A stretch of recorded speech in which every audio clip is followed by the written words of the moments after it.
Assalomu alaykum. Bugun sizlarga payg'ambarimiz Muhammad Mustafa sallallohu alayhi vasallam yaxshi ko'rgan sabzavotlardan yegulik tayyorlaymiz. Qovoq juda ham yengil hazm bo'ladigan va vitaminlarga boy sabzavot hisoblanadi. Yurak uchun foydali, kaliy yurakni urishni me'yorida ushlaydi.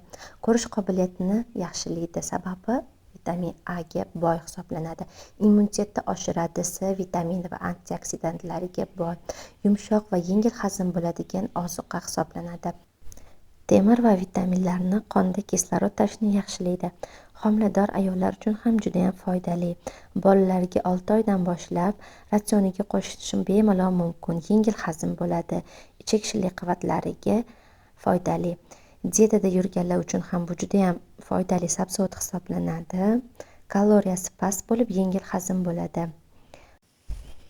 Ko'rib turganlaringizdek, parni holatda yarim soatda pishirib olamiz. Orada men qoshiq vilkalarimni chayni soda uksus yordamida suvga solib qaynatib, yaxshilab keyin suvda chayib tashladim. Shunda qoraygan, har xil naqalardan infeksiya bakteriyalardan tozalanib olinadi. Videomdagi ma'lumotlar yoqqan bo'lsa agar, sahrangiz qilib oling va yaqinlaringizga jo'natib qo'ying.